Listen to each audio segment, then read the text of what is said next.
Muchas gracias, buenas tardes a todos. Traje acá una ayuda a memoria para tratar de no extenderme mucho en el tiempo.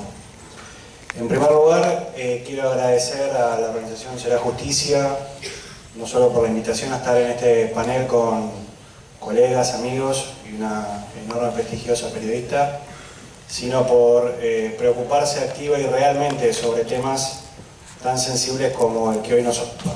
Fundamentalmente, felicitarlos por la enorme convocatoria que ha logrado en un tema que, como bien decía Adrián Ventura al comienzo, muchas veces parece que no despertaba la atención, la preocupación y la ocupación de nosotros porque poníamos los huevos en otra canasta que no era de la calidad institucional. Antes de comenzar quisiera aclarar que cualquier mención que haga parecida a la realidad es una mera coincidencia y que no pretendo hacer juicio de valor ni nada por el estilo, sino tal vez traer alguna consideración que nos pueda hacer más amena la conversación.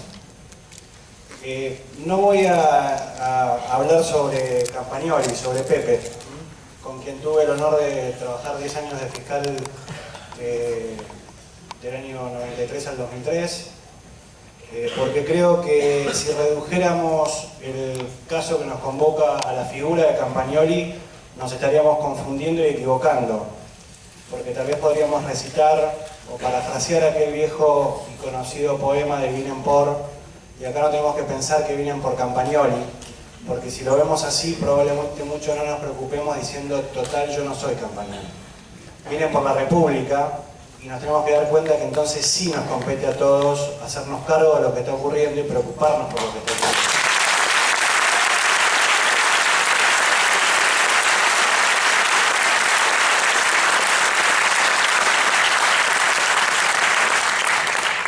Nos pidieron que hiciéramos un raconto de lo ocurrido en estos 30 años de democracia, en el equilibrio de justicia y política. Me parece que no daría el tiempo de toda la jornada para hablar. Con lo cual prefiero destacar o detenernos en dos hechos que sí me parece que fueron puntuales y que fueron de enorme crisis para la credibilidad del sistema y la situación que hoy vive la justicia en Argentina.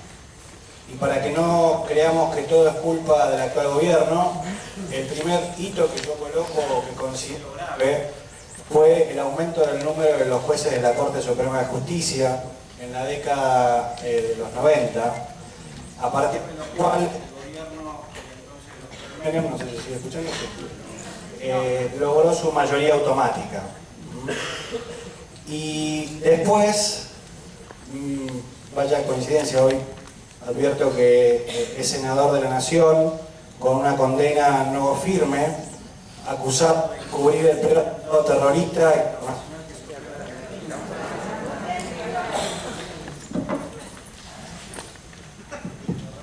Gracias.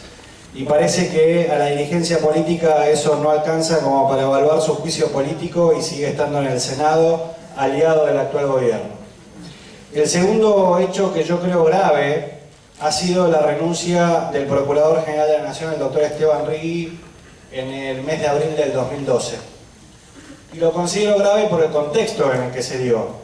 A partir de que una persona imputada, no importa si es poco, si era barrendero o vicepresidente de la República, pero sí me preocupa desde el lugar que lo hizo, porque lo hizo desde el propio recinto del Senado de la Nación, lo acusó de un hecho por el cual después el doctor Rigui terminó desvinculado por la justicia.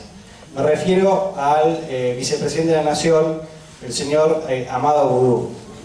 Y entiendo que esa renuncia marca un hito porque realmente afectó lo que se venía construyendo desde el año 1994 con la reforma a la Constitución Nacional y el establecimiento en el artículo 120 del Ministerio Público como un órgano extrapoder o un cuarto poder.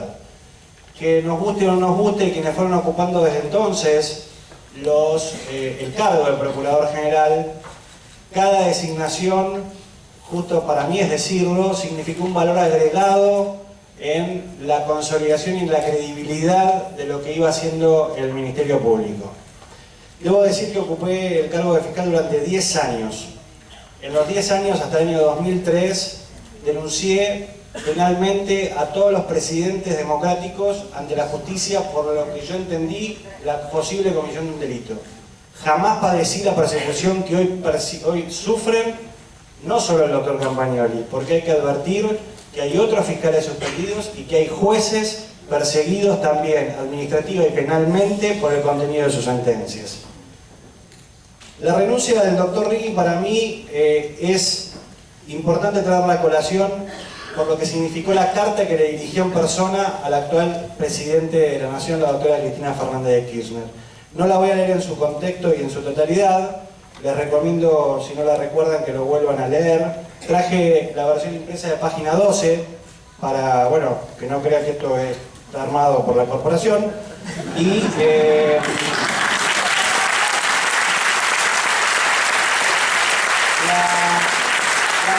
los dos párrafos que quiero mencionar son uno que el entonces procurador dijo: la naturaleza del cargo de Procurador General de la Nación no es compatible con las manifestaciones propias de la militancia partidaria.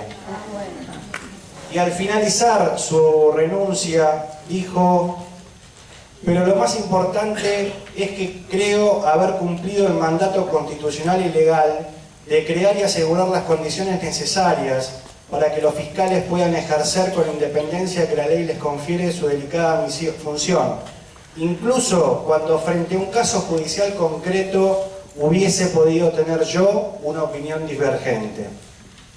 Y creo que en esta renuncia que se logró, que se forzó en búsqueda de la impunidad, está el germen del actual problema que nos convoca. Debemos recordar que primero la señora Presidente postuló a un impresentable, que no resistió el análisis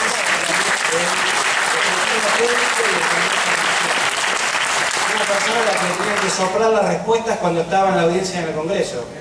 Una persona que aspiraba a la Procuración General y parecía peor que un chico del primer año de la facultad rindiendo un examen al que no había estudiado.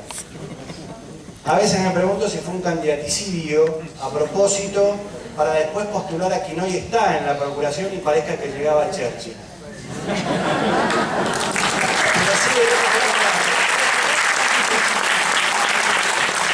Pero la doctora Gil Carbó la votaron 61 senadores y solo recibió 3 votos en contra. Quiero decir en el primer plazo que me queda que estamos en presencia de un gobierno con absoluta voluntad de atropello a las instituciones y falta de interés en la división de poderes que establece la Constitución a través del régimen republicano. Tendría un montón de situaciones para mencionar. Quiero detenerme solamente para que se esté alerta a dos cuestiones graves. La Procuradora General de la Nación, con la persecución que se abrió a distintos fiscales por el contenido de sus dictámenes, lo que está haciendo es burlar la prohibición de dictar instrucciones individuales y pretender de esta forma disciplinar al Ministerio Público, destruyendo la autonomía y la libertad de los fiscales. Y digo esto porque entiendo que la importancia de los fiscales está en su autonomía, en su independencia y en su estabilidad, que tiende y tiene como objetivo la defensa de la legalidad y los intereses generales de la sociedad, sea impulsando una investigación cuando corresponde, o sea también cuando pide la desvinculación de una persona cuando esa conducta no constituye delito. La señora Procuradora General de la Nación lo que intenta es disciplinar y apartar a aquel que contraría las disposiciones o el relato dentro del unicato que hay en este momento en la Procuración General de la Nación.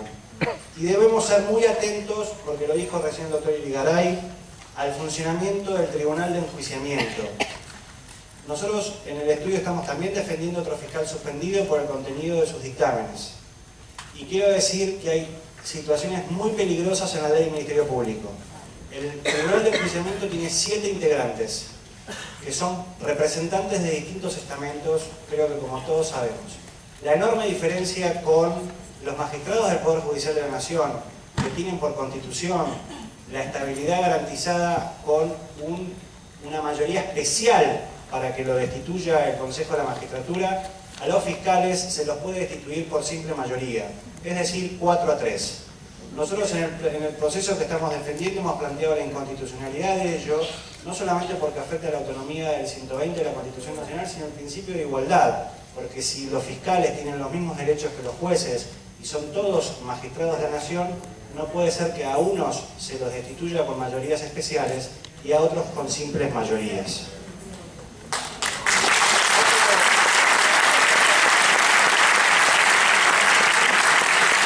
Otro tema que debería merecer la atención del Congreso de la Nación y de las organizaciones es que el artículo 18 de la Ley del Ministerio Público prevé la remoción por la simple causal de mal desempeño. La causal de mal desempeño tendría que ser normativizada para garantizar previsibilidad, para evitar la discrecionalidad, para evitar la persecución que hoy se está vivenciando en Campagnoli y en otros fiscales. Y fundamentalmente tener en cuenta que, contrariamente a todo lo que ocurre en un sistema que garantice la imparcialidad del juez, el Tribunal de Enjuiciamiento del Ministerio Público puede destituir aun cuando la Fiscalía a cargo de la acusación en el jury pida la absolución.